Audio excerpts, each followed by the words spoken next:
Golden age এই গল্পের setting 1971 সাল। একটু সংক্ষেপে কি আমাদের ধারণা দেবেন যে এই বইটিতে কার কথা বলা হয়েছে, কাদের কথা বলা হয়েছে? চরিত্র রেহানা নামে যে চরিত্রটি এসেছে, রেহানা চরিত্রটি সম্পর্কে আমাদের যদি একটু ধারণা দেন। রেহানা আসলে এই বইটা মানে মুক্তিযুদ্ধের ওপরে, কিন্তু গল্পটা হচ্ছে একটা খুবই ছোট গল্প। একটা বিধবা মহিলা, তার ছেলে মেয়ে দুজনই মানে ছাত্র পলিটিক্স করে, এবং যুদ্ধের সময় ছেলেটা চলে যায় যুদ্ধ করতে। আর সে একটা মা, তো তার চিন্তা ভাবনা এটা কিন্তু কোনো পলিটিক্স নিয়ে না বা কোনো আইডিওলজি নিয়ে না। সে চিন্তা করছে সে কিভাবে তার ছেলে মেয়েকে নিয়ে এই যুদ্ধ, হাউ উইল শি সার্ভাইভ। তো এটাই হচ্ছে তার জীবন, তার বাড়ি ঘর, তার বাচ্চা কাচ্চা, তার মানে পাশের বাড়িতে মহিলা একজন থাকে, তার বান্ধবী, তারপরে এইসব গল্প নিয়ে। এটার মধ্যে প্রেমের কাহিনীও আসে, যুদ্ধের কাহিনীও আসে, বাট ইটস অনেক একটা ছোট একটা স্কেলে জাস্ট দেখানো যে আমরা সাধারণ লোকেরা, স্পেশালি মহিলারা, কিভাবে যুদ্ধটা কাটিয়েছে। এই বইটি লিখবার আগে আপনি কি বিভিন্ন লোকজনের সাথে কথা বলে তাদের কাছ থেকে অনেক তথ্য নিয়েছেন?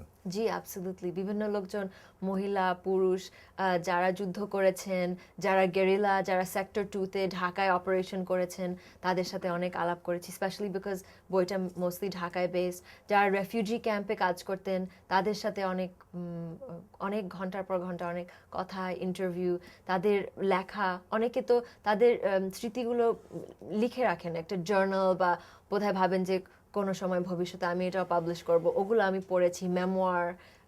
সো এভাবে আমি ব্যাপারটা বুঝতে পেরেছি। 1971 যেমন একটি গৌরবের সময় বাংলাদেশের জন্যে, একই সাথে আপনি এই বইটির বাংলা সংস্করণের নাম বললেন সোনা ঝরা দিন। একই সাথে 1971 রক্ত ঝরারও দিন, রক্ত ঝরার সময়। তো এই যে বইটির নামকরণ গোল্ডেন এইজ, এই নামকরণের পিছনে কারণটি কি?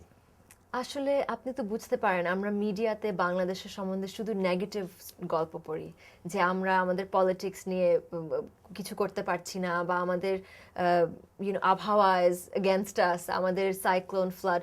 তো আমার মনে হচ্ছিল যে এই মুক্তিযুদ্ধের ইতিহাস, এটা হচ্ছে একটা, আপনি বলছেন গৌরবের ব্যাপার। অ্যান্ড অলসো আমরা যারা নতুন প্রজন্মের, আমরা দেখে ভাবতে পারি যে আমাদের বাবা মা আমাদেরকে একটা দেশ দিয়েছে, and for that we should be always be honoured and privileged. So এটা একটা, ইভেন দো বইতে অনেক ট্র্যাজেডি আছে, অনেক মারামারি, অনেক যেসব হয়েছে যুদ্ধের সময়, বাট আমার মেইন মেসেজটা ছিল যে আমরা we can look back on this moment with pride.